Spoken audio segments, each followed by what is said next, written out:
यह कहानी है उस समय की जब देवताओं और असुरों के बीच शक्ति और अमृत पाने की एक अद्वितीय प्रतियोगिता चल रही थी, जिसे हम जानते हैं समुद्र मंथन के नाम से।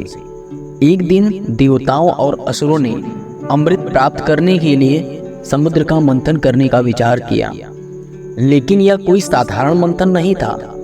इसे करने के लिए दोनों पक्षों ने मिलकर प्रयास किया।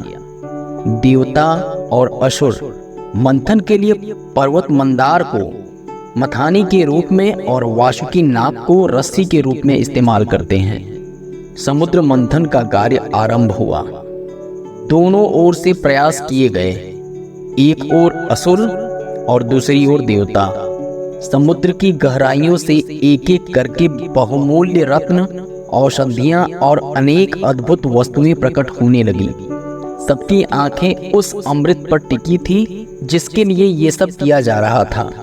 लेकिन तभी समुद्र से एक भयंकर विष निकला, जिसे हलाहल के नाम से जाना गया। यह विष इतना प्रबल था कि इसके निकट जाने से ही चारों ओर विनाश का भय मंडराने लगा।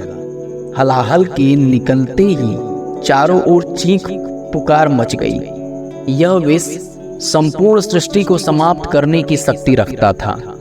देवता और असुर दोनों ही घबराकर सोचने लगे कि अब क्या होगा। देवता भगवान शिव के पास सहायता के लिए जाते हैं। हे महादेव, आप ही हमारी रक्षा कर सकते हैं। इस भयंकर विष से हम सबकी रक्षा करें।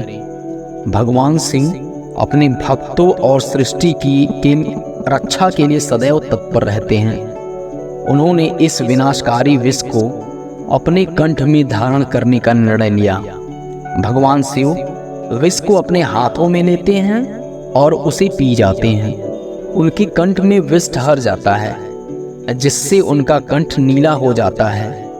इसी कारण उन्हें नीलकंठ कहा जाने लगा। भगवान शिव ने हलाहल को अपने कंठ में रोक लिया और इस तरह सृष्टि की रक्षा की। उनके कंठ के नीले रंग ने उन्हें नीलकंठ के नाम दिया।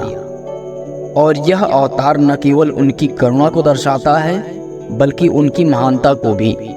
भगवान शिव ने अपने त्याग से यह सिद्ध कर दिया कि वे सदैव अपने भक्तों और संसार की भलाई के लिए तैयार रहते हैं। तो यह था भगवान शिव का नीलकंठ अवतार, जिसने समुद्र मंथन की इस कथा को अमर बना दिया। यह संदेश दिया कि सच्चा बलिदान वही है जो दूसरों के जीवन को सुरक्षित करने के लिए किया जाए। यह कहानी बताती है कि कैसे भगवान शिव ने अपने करुणा और साहस से पूरे विश्व को विनाश से बचाया और नीलकंठ कहलाए। जय महाकाल, हर हर महादेव।